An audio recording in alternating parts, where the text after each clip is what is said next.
Hello दोस्तों, नमस्कार। आप सभी का स्वागत है रजा बाबू की पाठशाला में। दोस्तों, अगले 5 मिनट में आपको सीटेट सोशल साइंस के 5 महत्वपूर्ण प्रश्न कराने वाले हैं। 6 मिनट। सामाजिक विज्ञान शिक्षण एक क्या है? सामाजिक विज्ञान जो है ना, शिक्षण एक क्या है? व्यक्तिगत गतिविधि, दूसरा है पेशेवर गतिविधि, तीसरा है तथ्यों के प्रसारण की प्रक्रिया, चौथा है याद रखने की कोचिंग। दोस्तों, याद रखने की कोचिंग तो ये होगा नहीं, ये गलत।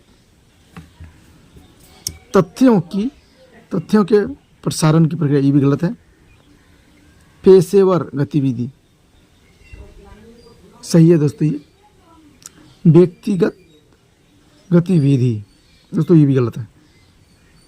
प्रोफेशनल एक्टिविटी, दोस्तों यही होगा पेशेवर गतिविधि। ठीक है, चलते क्वेश्चन नंबर नेक्स्ट क्वेश्चन आप यहाँ देख सकते हैं 77। यहाँ बोल रहे हैं दोस्तों 77 में विद्यार्थियों को पृथ्वी के विभिन्न भागों की व्याख्या करने के लिए निम्नलिखित में से कौन सी शिक्षण अधिगम सामग्री या सामग्रियाँ सबसे उपयुक्त है? विद्यार्थियों को पृथ्वी के विभिन्न भागों की व्याख्या करने के लिए निम्नलिखित में से कौन सी शिक्षण अधिगम या सामग्री सबसे अधिक उपयोगी है? ठीक है, ये बता रहा है। ग्लोब, नक्शा, एटलस। दोस्तों, इसका तो आंसर स्पष्ट दिख रहा है। ग्लोब तो होगा ही। ठीक है, पृथ्वी के विभिन्न भागों की व्याख्या, ग्लोब तो होगा ही। ग्लोब में नक्शा तो होगा ही।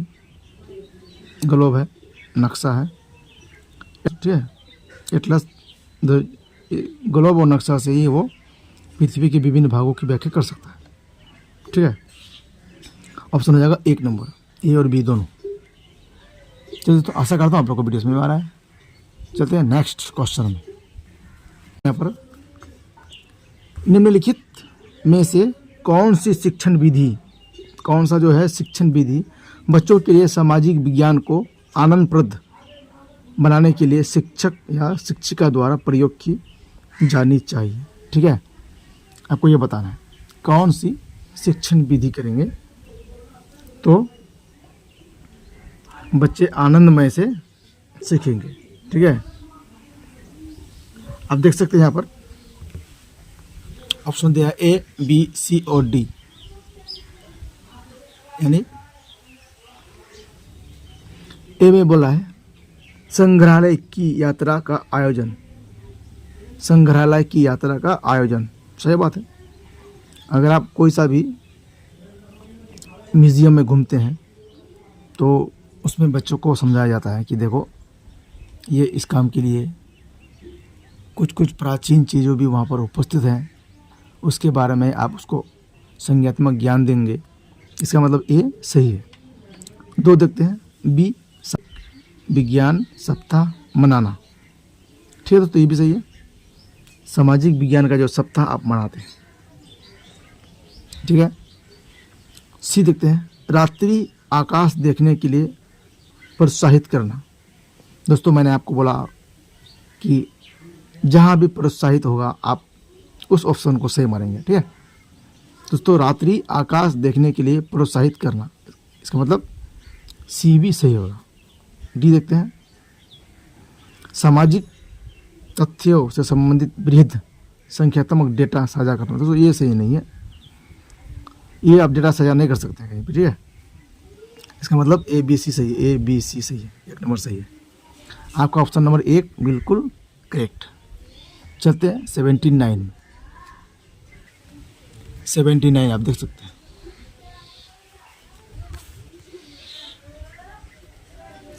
यहाँ बोल रहा है नीचे 2 कथन दिए गए हैं, इनमें ध्यानपूर्वक पढ़िए और दिए गए विकल्पों की सहायता से सही उत्तर का चयन कीजिए। कथन 1 और कथन 2। कथन 1 में क्या बोल रहा है? सामाजिक विज्ञान में सार्थक अधिगम सूचना के भंडारण और पुनः प्राप्ति की एक उत्पादन प्रक्रिया है। सामाजिक विज्ञान में सार्थक अधिगम सूचना के भंडारण और पुनः प्राप्ति की एक उत्पादन प्रक्रिया है। जरूरी नहीं है दोस्तों कि सामाजिक विज्ञान में ही होगा ये सार्थक अधिगम। और फिर भंडारण और पुनः प्राप्ति की एक उत्पादन प्रक्रिया संभव नहीं है, जरूरी नहीं है, गलत है। कथन दूसरा देखते हैं, सोचना या भाषा, मौखिक या सांकेतिक और कार्य करना आपस में घनिष्ठ रूप से जुड़े हुए हैं। सही बात है दोस्तों, दो बिल्कुल सही है। क्या बोल रहा है कि सोचना, भाषा, मौखिक या सांकेतिक और कार्य करना आपस में घनिष्ठ रूप से जुड़े हुए हैं। दोस्तों बिल्कुल दो नंबर सही है, ठीक है। यानी एक गलत है, दो सही है। एक गलत है और दो सही है। दोस्तों 4 नंबर आपका आंसर सही होगा। आशा करता हूँ आप लोगों को वीडियो समझ आ रहा है। अगर वीडियो समझ आ रहा है तो वीडियो को लाइक करना बिल्कुल ना भूलें। चलते हैं क्वेश्चन नंबर 80 नंबर आप यहाँ देख सकते हैं।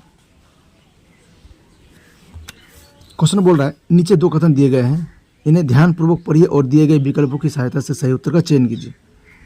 कथन 1, कथन 2 दिया हुआ है, देखते हैं आंसर कौन सा होगा। लोकतांत्रिक यानी लोकतांत्रिक, अब तो समझ पा रहे हैं, पद्धति में अधिकारों के केंद्रीकरण जैसे पंचायती राज व्यवस्था ने बहुत महत्व हासिल कर लिया है।